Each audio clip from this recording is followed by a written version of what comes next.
Welcome back to Lepodcast episode 24. As always, you're here with Hoop, Saney, and the infamous ZZ Huncho. I want to congratulate Saney for making it to ESPN. 2/3 of the Lepodcast crew are now on ESPN. Z, did you make a video for Richard? Because I guarantee you'd get on if you did. I didn't, but I guess I shall now. I mean, what do I need to do? What's the criteria? Gotta get it done, bro. Gotta get it done. I think you gotta go Howdy Huncho mode and Word. spit the hottest Clay take you have. Okay. You know what? I could go Howdy Huncho mode, or I could go Famous Huncho mode and also spit that hot fire. So I think I'm gonna put them sunshades back on and tell Richard to look me in my eyes and put me on ESPN with my hot take. Thank you, Mr. Jefferson. We still, there's, Richard has already said he would come on this podcast. We got to get that done. But yeah, you just got to follow his prompt from his TikTok, stitch the video, and I guarantee you'll make it. That's a flex. Bet. I'm gonna do it. I'll do it after this podcast. X ESPN. Lepodcast has already top 10 most viral clips that have ever been posted on ESPN. So that's already something that we can be Nico very Mannion proud of. one went dummy. And that was like our 7th episode, and we're at the point where the only reason all three of us haven't individually been there is because Z hasn't even made the video yet. So the time's coming for all three of us to have our moment on national TV. Well, technically, I've already been on ESPN. I was there last year for Longwood in the Big South tournament. My face was there. They showed me, a good 15 seconds of my squad. ZZ Huncho has been in the news. But other than that, I guess I got to get back out there and put Longwood on my back once again. Love you guys. Yo! Pause. Yeah, that's the biggest. Yeah, okay. Unfortunately, pause. Oh, yeah. So it's a short episode in terms of the lineup. We just have the headlines, the rotten apple, and baby's bottom. But there's a lot of volume to each of these topics. We're going to be conversing a lot. But before that, there's been a lot of news about people who are in the NBA doing stuff they're not supposed to do. Josh Primo, we're not going to say anything, but you know what I'm talking about. Miles Bridges, there was news on him saying that it was like a no contest in his charge. It was a felony domestic violence charge. He has 3 years of probation, no jail time. So I talked to Sandy before. Apparently that means the NBA would have to ban him if they don't want him back. Like, who would sign him? You would be surprised. Phoenix, I heard, is in talks with him. I saw something about that. Phoenix is looking to sign him if the Hornets don't want him. They would actually be disgusting with him on the squad. Yeah, I heard somebody in his camp. They would be both in both ways. They would be disgusting for signing him, and they would be disgusting as a team in terms of wow. He's a bucket. Nice. You can't lie, but if they sign Miles Bridges, then times. If they sign Miles Bridges, then the term any bad publicity is good publicity would be in full effect for any team that signs him, because the payoff is like the payoff is like maybe we'll look tough. But in the media, they're gonna crucify us most likely. In terms of the media, winning cures everything. So I'm not gonna lie. I never hate to judge a player when I personally don't know the full story. I'm not saying Miles Bridges didn't do it, but I'm not gonna lie. I didn't look into the story. Mm-hmm. So I'm only gonna talk about Miles Bridges as a player. I'm not gonna talk about him as a person. As a player, he is a bucket, and I feel like if you put a guy like Miles Bridges on Phoenix, replacing Jay Crowder with Miles Bridges is a godsend for the Phoenix Suns, especially if they can get him on a budget. CP3 lobs to. That's what Bridges. I mean, bro. He has not had a lob. He hasn't had a lob threat in Phoenix. Not once. That's crazy. And here's another thing you got to remember: he would be on a budget because of what he did. Of course, his media, he would not be close to a max contract. I'll be honest. Since Phoenix does not get that much media attention in the long term. It's not like the Lakers or the Knicks where they get media attention whether they're good and bad. No one pays attention to Phoenix. If he, just kind of quiet over there, that'd be crazy. But again, I don't really know much about his situation. I just saw the headlines. But that would be very interesting if someone decides to pick him up. But if we got to get into the show, Starting with the headlines. I don't know if you guys saw the Lakers game last night. I was up till like 1:30 Eastern time. You guys know I was watching it. I was spamming the group chat last night. I was spamming the group chat. Lakers beat the Pelicans in overtime. LeBron tried his very best to sell the game. He was 0 for 7 from 3. He looked like he was either sick or just tired. They panned over him on the bench a bunch of times. He was just completely gassed. But he took like a heat check 3 with a minute and a half left in the game, as if he was, cooking that night. He tried his best to sell, but Matt Ryan bailed him out. I want to talk about the pass. Oh, that pass from Beautiful. Austin Reeves was a dot. Beautiful, man. They got that. Crazy. But listen, I'll say this about LeBron, all right? I was watching LeBron James last night, and he was looking like that varsity player that's skipping class, asking you for a shot while you're in a gym class. With a backpack Like, on. He was not with a backpack. He was shooting like he had a backpack on. He was shooting like he was carrying 3 textbooks on his back. And I am confidently going to say this on this episode, and I said it to Hoop, and even it's very rare that me and Hoop genuinely agree on a Westbrook take. And if you don't agree with me, we might start scrapping. Word. Westbrook deserved to be on the court in those closing minutes over LeBron. Oh, for sure. There was no reason that Westbrook should have been closing over LeBron that game. The first time I've ever, I love to read comments because my favorite thing to do is read the NBA community troll. And I have never seen a Lakers post until yesterday where the fans chose Westbrook over LeBron. Go look at the post from yesterday, Matt Ryan's game winner. It's all Westbrook should have been over LeBron. Westbrook should have been closing over LeBron. This is a common fact if you are genuinely watching the game. Now, the casual who doesn't watch basketball is just going to instantly assume, LeBron should have been on the court. Oh, he's getting emotional now. Last night, bro, LeBron, I don't know what happened. The stat sheet makes LeBron look good if you don't look at the percentages. I think he's nice on my fantasy team, though. He's nice. Yeah, sure. I got both. I got Russ and Bron. It honestly seems like LeBron, and I'm not saying this is true. I'm just saying from that one game, it seemed like LeBron didn't even want to win. It's at the point where it looks like he doesn't even want to win. I put out a video showing the play where he went 1 for 2 from the line. The Lakers were up 1, a minute and a half left. This was before the heat check. Pat Bev grabs LeBron's offensive rebound, gives it back to him. And you'd imagine, I'd be upset if I was Pat Bev. Dude's 0 for 5 from 3. He looks sick on the sidelines. He's just very quiet. He just doesn't seem like LeBron James. He pulls from 5 feet behind the arc on that look down at the ball stuff and misses like super short.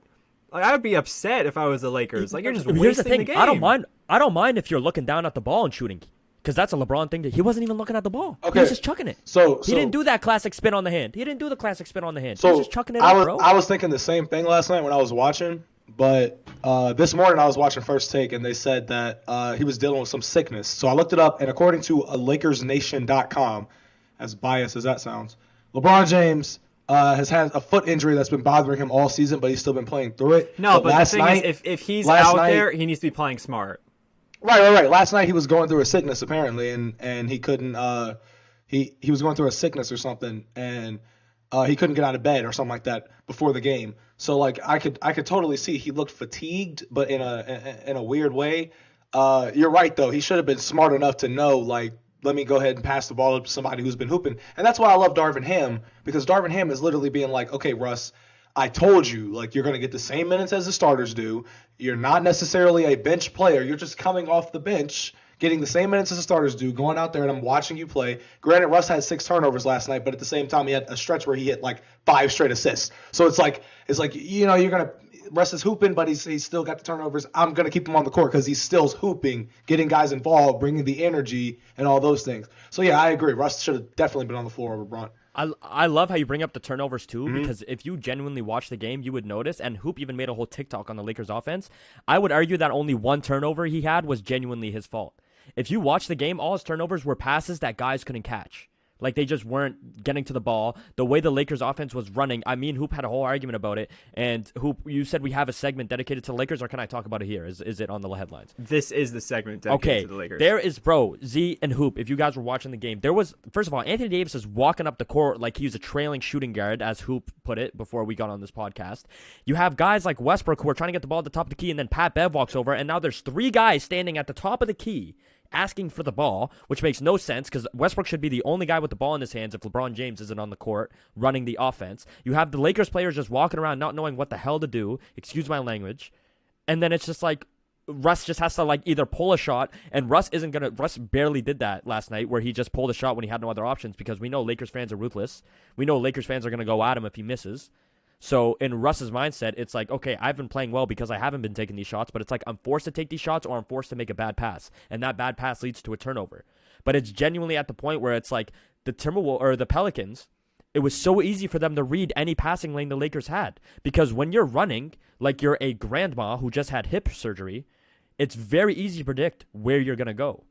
Like, you should not be jogging up and down the court. The fact that the Lakers only won by 3, there was a point in the third quarter where the Pelicans went on like a 12-0 run. Yeah, like, bro, show some effort. There's a lot of effort problems. They have been better defensively, but offensively, it's both effort and just, like, mindless plays. I cannot imagine an offense with Chris Paul on the unit running like that. Someone left a comment on my video 100%. Saying LeBron is losing his IQ faster than he's losing his athleticism. I don't know if that's a crazy statement.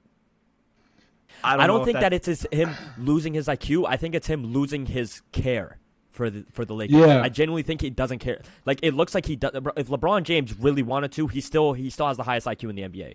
Let's that is a good point. That's a good point. You don't just lose IQ. Yeah. You can lose athleticism. I think the better way to term that is that, and he's not showing the IQ on the court. You're not crazy for saying that, and I understand what you're trying to say.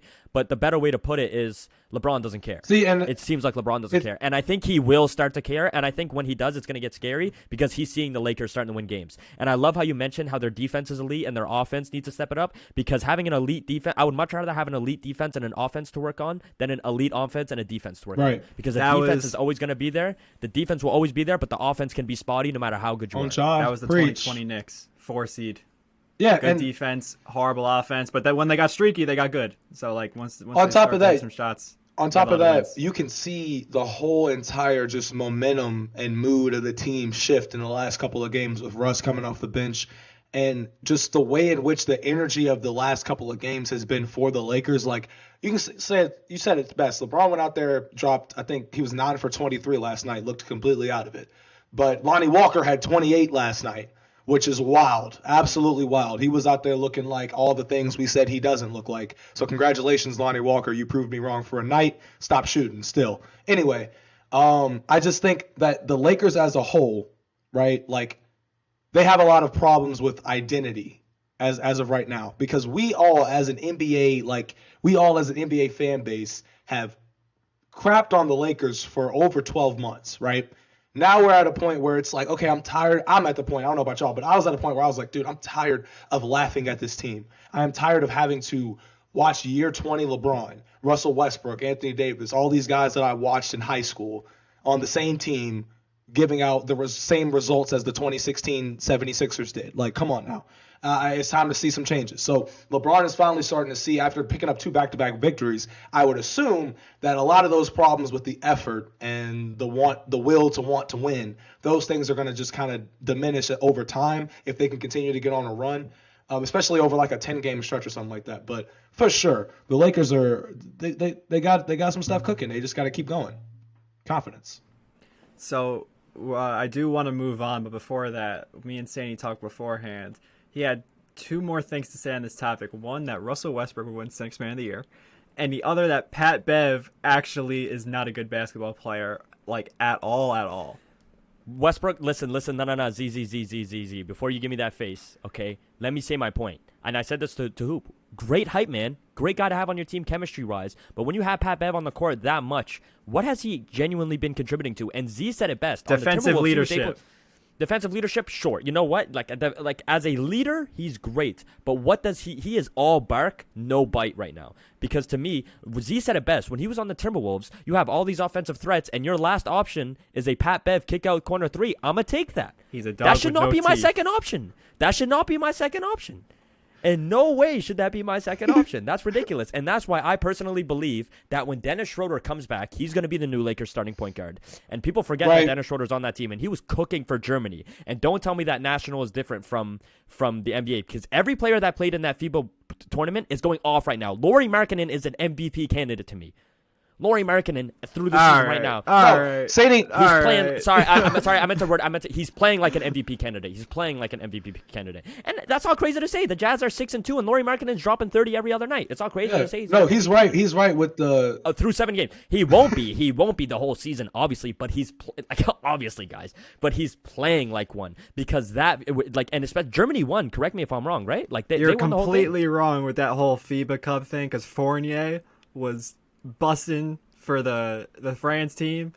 Dude couldn't throw a golf ball into the lake on the Knicks right He now. plays on the Knicks. He plays on the Knicks. He plays That's on the Knicks. crazy. See, this guy brought up a Knicks player to me. That's like telling me Keegan Murray is going to be on the all-rookie team. He can average 40 points a game. What? Bro, you play on the Kings. No, the Keegan Murray slander out of nowhere is crazy. I'm making a joke because he's a Kings player. I'm making a joke because he's a Kings player.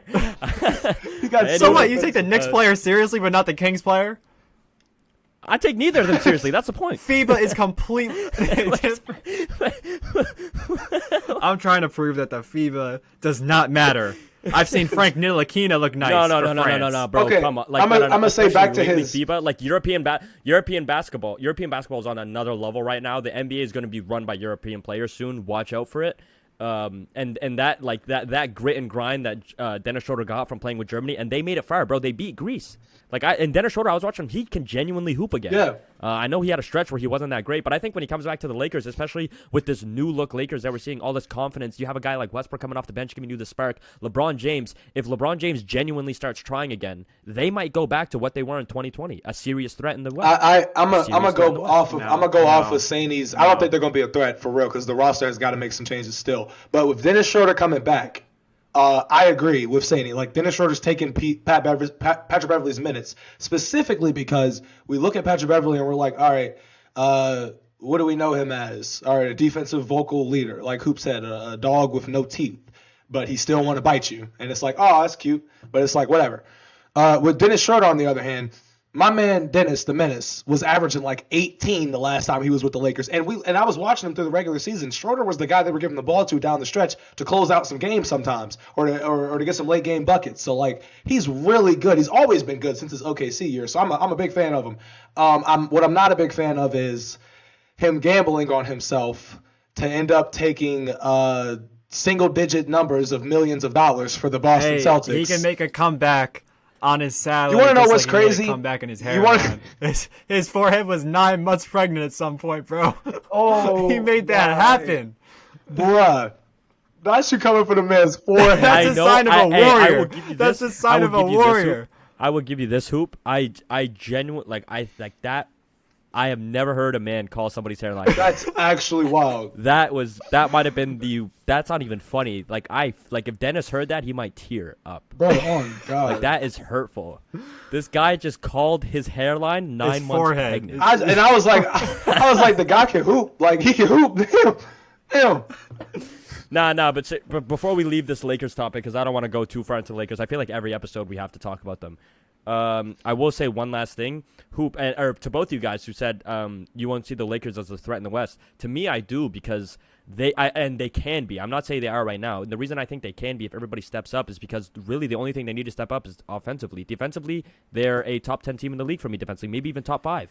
They also need to let Anthony Davis be healthy and not be a trail man in the offense. There's a lot of factors. Sure, 100%. But I'm just saying there's potential that they can. To be honest with you, before last season, there was it was a stretch to say they'd even make the. And think about it. Yeah. This season, if they keep this up, I can genuinely see them going back to being like, oh, we got to play the Lakers in the playoffs. Think about it like this. I'm not too. saying they'll beat everybody, but it's not going to be like a cakewalk. It's not. Think about it like this too. We looked at Russell Westbrook and we were like, clowning him until he came off the bench, and then everything changes. And I credit Darvin Ham. I want to say that too. Darvin Ham, I credit him a lot because I feel like has been that one coach for Russ, at least within the past 2 to 3 seasons, that's telling him like, bro, you still got it. Like you're still an all-time legend, Hall of Fame talent, all these things. But with that talent, we need you to dial this aspect of it back a little bit, come off the bench. If he does that with Anthony Davis, if he can do what he did for Russell Westbrook in the past 2 weeks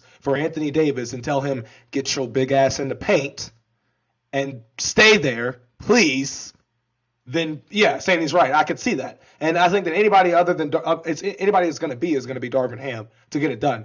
LeBron is just going to have to tell himself, like he's just going to have to wake up and just tweet out like, the kid from Akron, like whatever, whichever one of his inspirational hashtags he has, then he'll be fine. I feel like. Strive for greatness. Strive for greatness. Keep talking about our ages, our brick shots, our bum ankles, our Lonnie Walkers. Keep talking about them. Please keep that same energy when the season starts. This is why we love LeBron. This is why we love LeBron. He's got to start selling his players too, like Kuzma when he was with the Lakers. Hey man, Kuzma's looking nice. Hey, you see him? He could be a nice piece in the contender. I am dreading. Every time I see Westbrook or LeBron tweet about Westbrook, I'm like, that's it. He's gone. He's going to the Pacers. He's going to the Pacers. Lord you have saw mercy. him tweeting at like every dynamic shooting guard in the league, like Simons, Poole. Yeah. It's like, hey man, this boy nice. He just wants that perimeter shot creation. Bro, like, hey man, Jordan Poole looking nice, man, and then the next tweet is like housing in Los Angeles, like, man, this is a. He's probably gonna hit up Josiah and Sean Marks. Simmons. Hit up Sean Marks and be like, hey man, you still trying to make room for that Westbrook trade? I don't know about you guys. Hey, I don't know about you guys, but this house is looking like a steal. Seth Curry is on fire right now. Now he gonna be like, Brock will be like, hey Sean, you trying to take Russ off our hands again? He gonna be like, didn't he just move in across the street from you? Hell yeah, y'all can still take him. No, come on, please. Just let Kyrie move in. The amount of bottles of Lobos I'd give up for playing with a Curry. Hey, but let's continue. All right. So we got to move on to our second segment, the Rotten Apple. We knew the Brooklyn Nets were in shambles. Steve Nash is now fired. Looking at Ime Udoka, of all people, that team is just a whole meme squad. Kyrie's in trouble with the media. It's just classic Brooklyn. But the Knicks, to much my disappointment, look really bad. They're 3-4. They lost their last 3. Last night, they had a 23-point lead on the Hawks. I think this was early second quarter. And they lost the game by 13 points. Trae Young was out for a good stretch of the fourth quarter. And DeJounte Murray murdered us. Like 6 steals. Like jumping passing lanes to the point where he wasn't even hidden. It was like he was facing someone up. And he just stick his hand out and snatch a pass from Fournier. Something needs to change because the Knicks have too many players that are quality that they have to play, that there's not enough minutes for all of them. There's not enough basketballs for all of them. There's not enough people that could play off ball, and there isn't a superstar who could carry them. This is all a bunch of group of quality players that not one person's going to carry them, but they all need to play to develop. As of right now, this is the current roster. At point guard, Jalen Brunson, Derrick Rose, Miles McBride. Shooting guard, Evan Fournier, Quentin Grimes, Emmanuel Quickley. Small forward, RJ Barrett, Cam Reddish. Power forward, Julius Randle, Obi Toppin. Center, Mitchell Robinson, Isaiah Hartenstein, Jericho Sims. Everyone I named is an NBA caliber player. Quality bench piece, and if they're not, they're developing. For example, Cam Reddish, there's aspirations that he'll be a very valuable piece. Same with McBride and same with Jericho Sims. There's too much vet presence that is sucking up all the life out of this team in Evan Fournier. So when he's not playing well, he's still getting minutes. And I know Grimes is hurt right now, but there's no reason why. And I'm a huge Julius Randle supporter. I think he's gotten so much slander. I think it's time for him to go. Or else, or else these young guys are going to start thinking for themselves, and they're going to notice that these guys are clogging up in minutes. I'm never going to develop in New York. I need to ask out. My biggest fear is that Emmanuel Quickley and or Obi Toppin are going to ask out of New York, and it's going to break up one of the most fun duos to watch in basketball. Those guys bring life to the team, and I can't imagine them leaving, but I feel like they might. I love how when he mentioned the vets taking up minutes, he goes, there's too many vets. Evan Fournier taking up the minutes. He's the biggest problem. So we know exactly who Hoop wants out of New York right away. But I do definitely agree. I mean, I think if you can flip Evan Fournier for even a second-round pick or whatever you can get to just get him off the team, if worst-case scenario, you buy him out or don't play him, whatever you need to do. They just need Evan to Fournier, dump someone. someone. Needs to be gone. Because the fact that the two backups, you said Miles McBride and Emmanuel Quickley, right? If I'm correct. They have, it's Brunson, Rose, McBride, Fournier, Grimes, Quickley. Not to mention they could play RJ and Reddish at the 2. There's just too many. And Derrick Rose, not saying he's bad, but he should also leave as well. Go to a contender. Send Derrick Rose to the Milwaukee Bucks or something. Get him out of there. Like just give him hope for a ring. because he's just rotten in New York at this point. Because And New at York this is point, clearly they need to go into not a rebuild per se, but a development stage. Like, they've rebuilt in terms of getting the players. They have the pieces. It's more about putting them together. Tom Thibodeau is not that guy to put them together. Evan Fournier is not a puzzle piece that should even be in the box. And Julius Randle needs to say his goodbye. And before I agree. get into this, I need to take a pause and let us all stop what we're doing. Take a pause for the Honorable ZZ Huncho as he takes the honorable sip.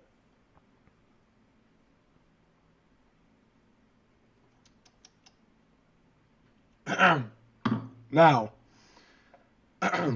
over the summer, the Honorable ZZ Huncho, his contract expired for the New York Knicks. And after being there for some time, I had to lay out all my options. And those options just brought me to San Francisco. And honestly, I can honestly say that even though we're off to a slow start, my expectations for this team are higher than they have ever been in the 3 years of me being a Knicks fan in my life.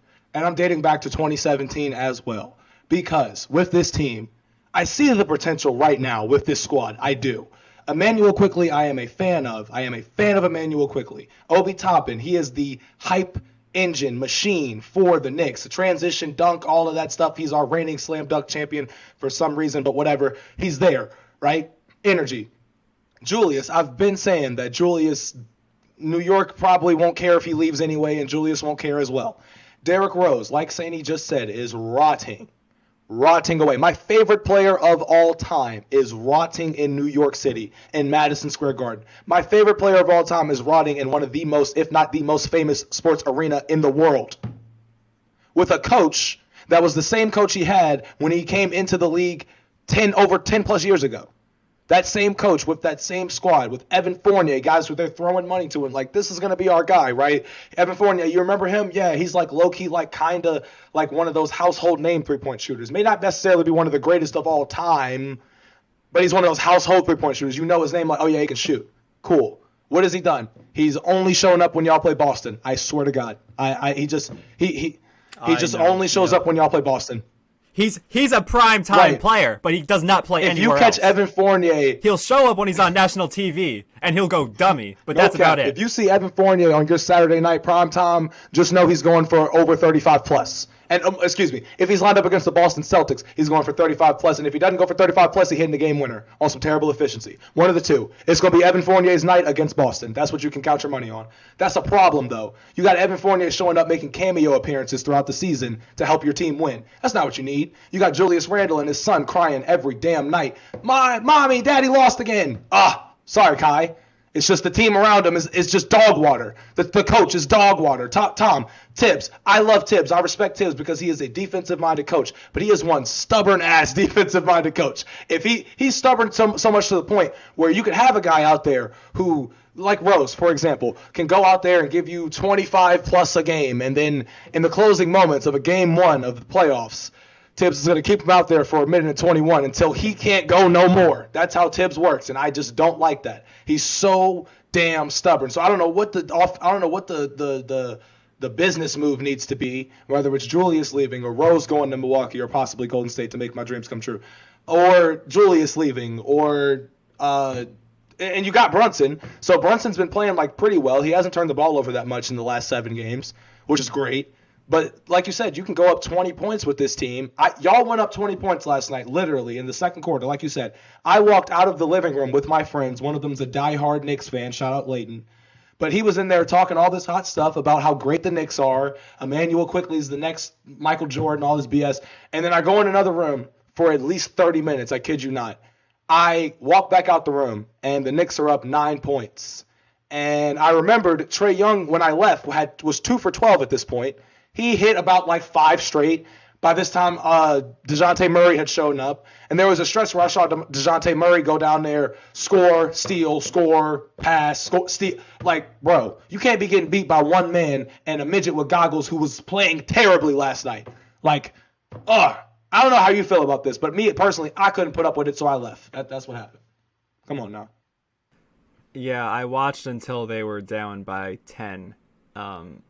I don't know if it's a trade. Like, who's going to take Evan Fournier and Julius Randle? I also don't know what they'd get back because we don't need players. We literally just need to get rid of players. I'd be so much happier if this roster was constructed of Brunson, Rose. I mean, Rose was going to be the tutor for guys like Quickly, but now that Brunson's here, I don't think we need him anymore. I'd like to see him go to a contender. It should be Brunson, McBride, then Quickly, Grimes, Barrett, Reddish, Toppin, Robinson, Hartenstein, Sims. Maybe get like a backup power forward. That's what you need. Another 3-and-D wing.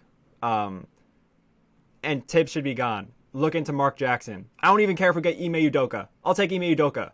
Like, we need someone.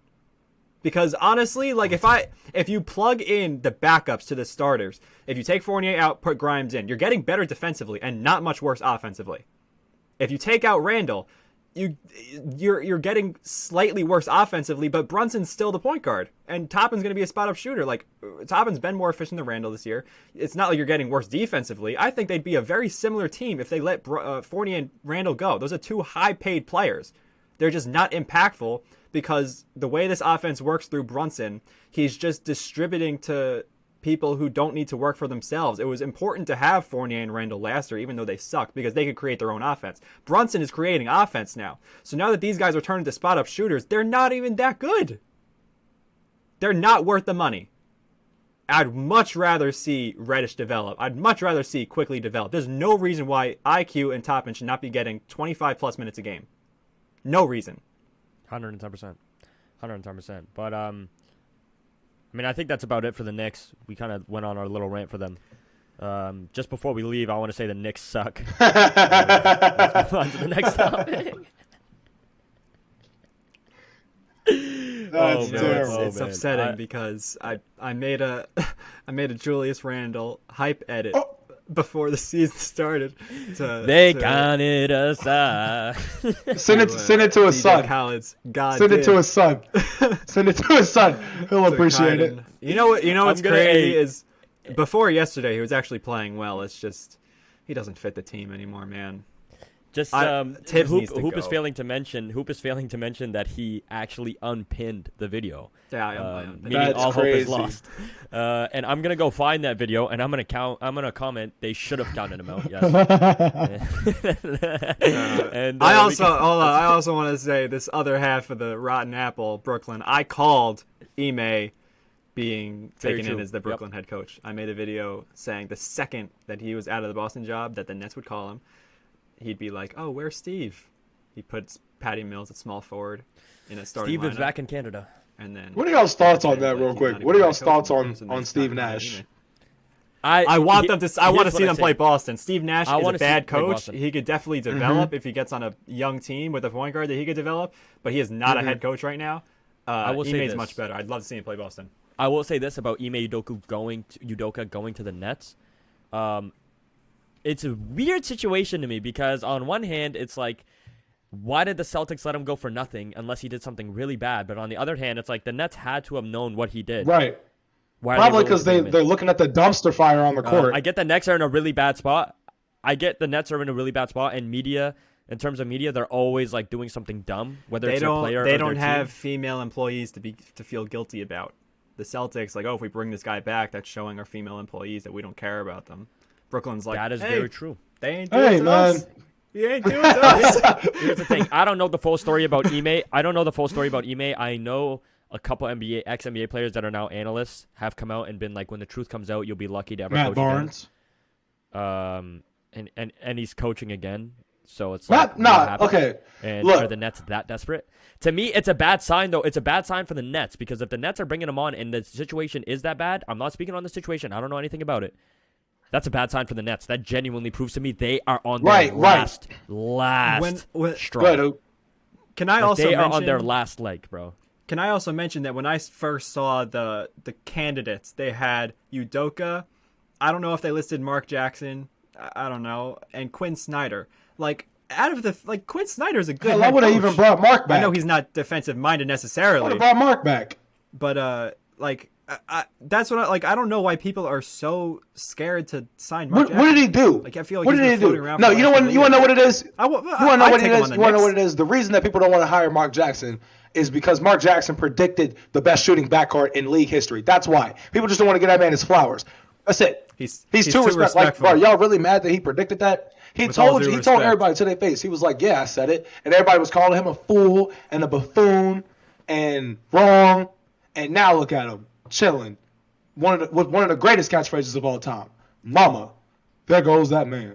And on top of that, knocking LeBron's wife out of the park, of course.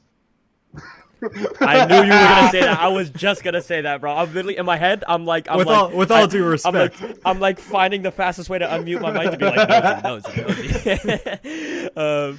But like literally, I'm like listening to this guy, and I hear the sentence. I'm like, I'm like freaking out, like trying to click unmute. But they were talking about funny. softballs. He was like, I heard Savannah is all country or something like that. I love. Hey, if you're an OG listener, you know the wife has to be brought up always. But I mean, let's move on to the next topic. you speaking of wives, I think Ime's actually still with his wife. Somehow. No. Now we're not turning into. Oh no, they were. I don't think they were married. That's what I'm saying. I hate the Celtics for that. Like Celtics, can y'all give us like something? She's got to have some more respect for herself. Yeah, if she didn't break up with him, like, okay, maybe they cheated in their working past. I'm not saying cheating should be condoned, but I'm just saying, like, if his one thing was, I'm not gonna say, because you know what, a lot of players came out and said when it comes out, you're never gonna get a job again. I'm not gonna talk on it.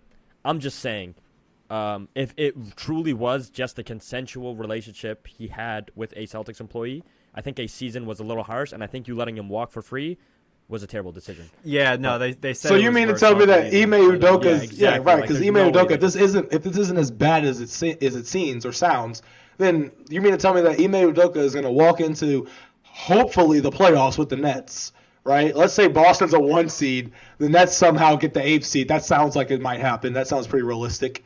Maybe a 7th seed if they're lucky. Ime back in TD Garden. KD and Kyrie are gonna be like, okay, so like, what'd y'all do last year to stop us? He's just gonna be like, all right, just don't turn right here. Marcus is right there. He's gonna be giving them all. He's gonna tell them everything that they needed to. Oh wow, because that's Missoula's playbook. KD's gonna be like, just tell me where I need to attack and shoot my low mid range, please. Where I'm gonna be open and not double teamed. It's gonna be this season. I love how every season the NBA turns more and more into like a reality TV show and things just get super interesting. People make it like a joke that like, oh, it's been 0 hours since the NBA has been unnecessarily dramatic. I love that stuff, bro. Why would you want it to be boring? Like, bro, do you guys remember what basketball was like in like 2012? Like, it was so bland. It was just like Kevin Durant, 32. LeBron James. Kevin Durant. That's it. Kevin Durant. What the bucket? We should probably move on, though. All right, so we're moving into our last segment. My favorite one. It's called Baby's Bottom. We were trying to figure out something to do with smooth because last time, I don't know if it was 2 episodes ago, we called the episode Smooth Jazz. So we didn't want to be too repetitive. But this is about a TikTok I made of the top 10 smoothest players in the NBA. I've been on a lot of top 10 lists recently. They've been doing well, so I kept making them. But people love to slander when they don't see someone they think is smooth on the list. I'll share with you my list, but we already went at it in the group chat about 2 specific players. We just want to talk about what we think smooth means, who's smoother than who, that kind of stuff. So the list I had was 1 PG, 2 Shea, 3 D'Lo, 4 Zach LaVine, 5 Kevin Durant, 6 Kyrie Irving, 7 CJ, 8 DeMar DeRozan, 9 Jaylen Brown, and 10 Chris Middleton. Got a lot of comments about Jordan Poole, a lot of Steph. I'd be willing to take Jaylen Brown now. Now that I think about it, I didn't put Steph initially because I think his jump shot's super smooth, but the way he dribbles, I think it was a little choppy, and it's not as aesthetically pleasing as some other ball handlers. Jordan Poole, on the other hand, I think he definitely has a case to be on the list, even after all those carries, which was kind of crazy that night. But I want to hear what you guys think. Like, do you think the list was that bad? For one, I'm just going to say, I think Steph Curry's has a case for smoothness over Jaylen Brown, especially if we're talking about handles. Because, like, Jaylen Brown's handles have been very questionable, even in the finals. Like me and my friends were literally talking about it last night. Like, the biggest problem with why everybody's putting Tatum and Brown against each other one of the arguments that gets brought up is handles the majority of the time because Jaylen Brown like fumbles a lot of, sometimes when he crosses over and tries to drive in on two people, things like that nature.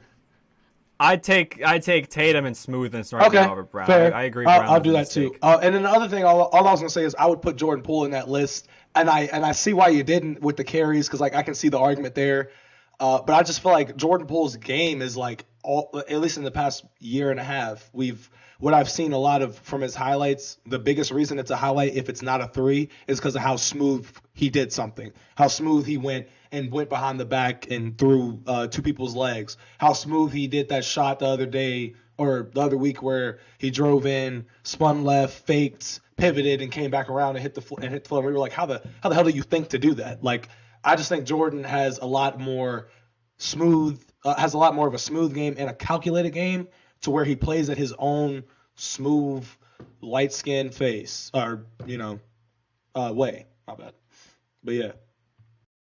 I will say this. I don't have an issue with your top 10 hoop at all. I think this is more of an opinionated topic because there's so many guys that are in contention to be top 10 smooth players because it's the NBA, right? Like, it's the best of the best.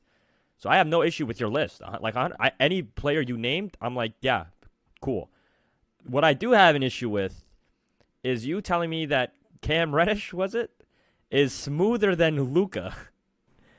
That is like, whoa. And I get what you mean. Don't think I'm thinking. Yeah. I get what your point. Like, I get your like criteria and your points.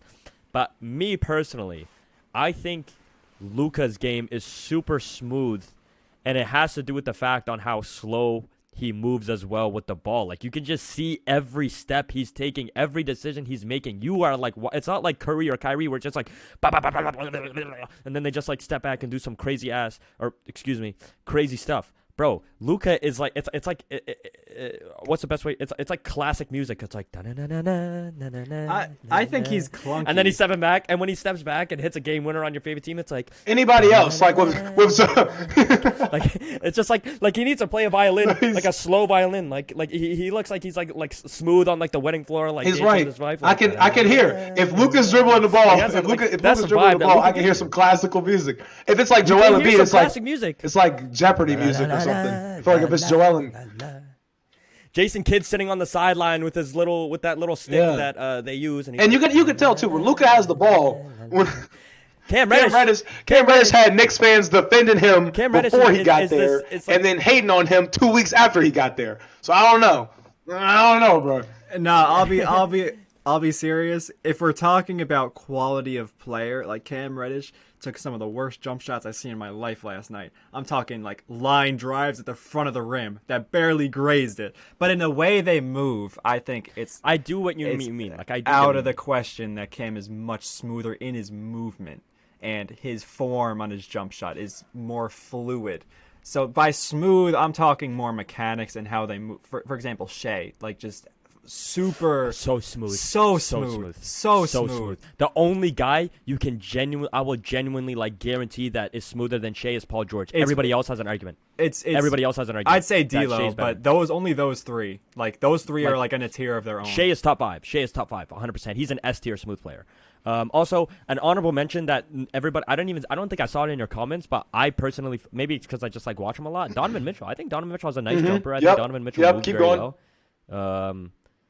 I'm not saying he's top 10, but like he's honorable mention. I just feel like nobody gave him recognition. I gotta stop doing those stupid honorable mentions because I'll put like 3, and then they're like, oh, is this the last one I did much better. Last night specifically. I was gonna say this real quick. Last night specifically, especially for Donovan Mitchell, there was a moment at the end of the game where Jaylen Brown drove for a layup and elbowed Donovan Mitchell in the jaw. They didn't call the offensive foul, I think, or they did call it.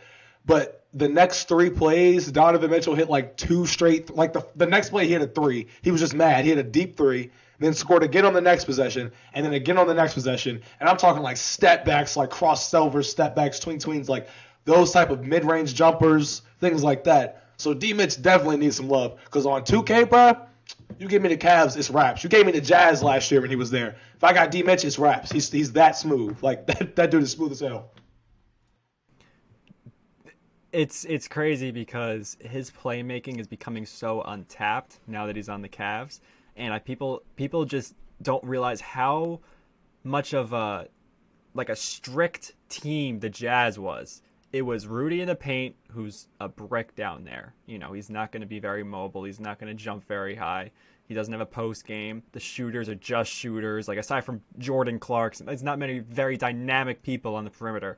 Now that he's around dynamic talent, he's throwing some dimes. Like, Donovan Mitchell is a true, I don't want to say superstar, because I only think there's 8 superstars in the league. But he is a playoff riser. He is an absolute star in the NBA. No matter how much talent there is in it, he will always be a star. And there's a shot Cleveland can make some playoff noise. If they could find Kevin Love in a closing lineup, they could definitely make playoff noise. I will say this as well. I know we're nearing the end of the episode, but I have a special announcement for you guys. For the first time ever, Saney's secret segment will branch off of a segment we're doing. Hoop knows what's coming. This is Hoop's second episode being a moderator. And speaking of smooth players, Klay Thompson obviously has one of the smoothest jumpers of all time. But Z, speaking of Klay Thompson, for Stanley's secret segment, it's a ZZ Huncho special. First time ever. Hoop, you'll get yours soon when the Knicks are 10-50 near the end of the season. But ZZ Huncho, we have a Stanley's secret segment for you, special one. It's about your boy, Klay Thompson. Would you rather right now have Westbrook off the bench on your team or Klay Thompson in the starting lineup on your team? Non-biased. I want you to be non-biased. Right now, I'm taking Russ. I'm taking Russ. I'm gonna take Russ, and I'm gonna say this because right now. I know Russ was going through a bit of a hamstring injury, I believe it was. But he's way more. He's closer to 100% health wise than Klay is, and he's going to be tasked with doing a lot more than Klay. So I'll take him. I'll take him off the bench. He's just going to be tasked to do a lot more rebounding. You guys heard it here first. ZZ Huncho has officially taken Russell Westbrook over Klay Thompson. A beautiful way to end the show. I'm not going to let ZZ Huncho correct himself or explain exactly what he was saying. We're just going to assume and go with the assumption. Thank you very much. This was a great episode. He was trying to focus his camera. I don't know if anybody else has seen that. But this was an awesome episode. And Riverside seemed to work great today. I love it. And we're back in business. Let's do it, man. This is a great way to end off the show. This is episode 24, I believe, right? Yeah, because 20. I want to apologize, by the way, before we leave. Episode 23, we failed to make it about LeBron James, and that's his jersey number. Oh, come on. We're not that corny. We're not Draymond Green. we're not Draymond Green. Oh, did you guys see what were they doing for LeBron? Some sort of video where they were like paying him homage. They put like former teammates like JR, Iman Shumpert, Kyrie, and then threw Draymond in there, and he had like one of the longest portions talking about the greatness of LeBron. Yeah, no. I would like to tell everybody that greatness. Man, he's such a great player. He's trying to find a I can't wait for the Warriors 3-1 documentary to drop so you can hear Draymond be like, "Yeah, I swiped at LeBron James crown jewels." It would be so funny. And it was excellent. Klay and Curry are gonna be like, yeah, man, it was hard. And Draymond got suspended. Weren't prepared, they weren't the better team. We just fumbled. Draymond's gonna be like, yeah, man, LeBron was just too good for us. Draymond's gonna be like, hey, I'm gonna be honest with you. Right after the game ended, as soon as the game ended, I had to call up Kevin. I had to call up Kevin. I said, Kevin, please. LeGoat James just did it to us. We did 3-1. I know, right? We just beat y'all. Yeah, he beat us. Please. Hey, this was a great way to end off the episode. We'll see you guys for episode 25. 25 episodes. It's crazy. Peace out.